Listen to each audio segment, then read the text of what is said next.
एक दूरस्थ जंगल में, जहां पेड़ों की छाया में रहस्य छिपे थे और नदियां गीत गाती थीं, वहां चांदनी नाम की एक छोटी मधुमक्खी रहती थी।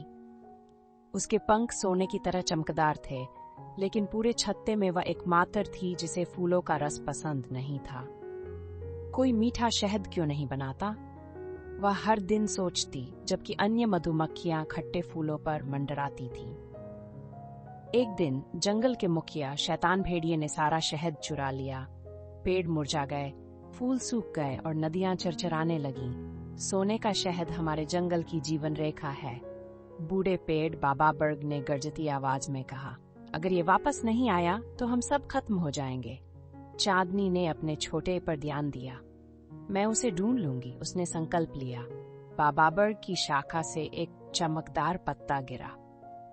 उत्तर की ओर जाओ, जहां पहाड़ों की चोटी पर एक प्राचीन नदी है, लेकिन सावधान रहना, रास्ते में कोई जगह नहीं है। सुबह चांदनी ने अपने लिए एक रस का बूंद और पत्तों का एक नक्शा बनाया।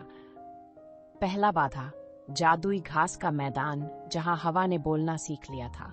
वहां उसने टिमोथी से मुलाकात की, एक नर्वस टिड्डा जिसकी एक पंख टूटी हुई थी।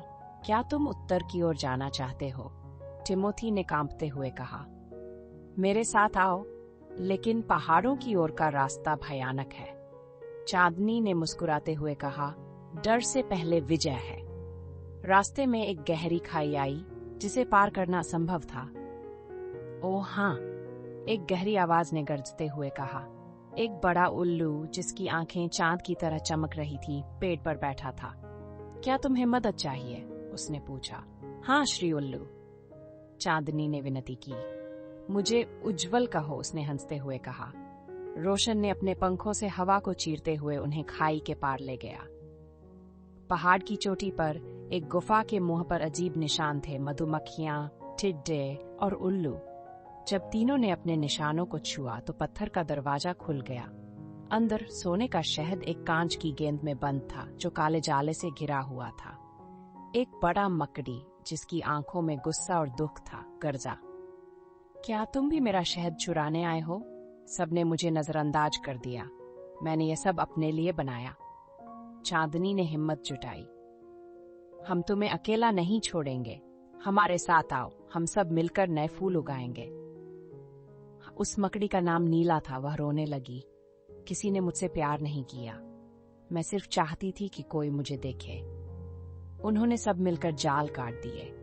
जब सोने का शहद मुक्त हुआ तो उसकी रोशनी ने पूरे जंगल को सोने में बदल दिया। पेड़ हरे होकर नदियां मुस्कुराईं और शैतान भेड़िया भाग गया।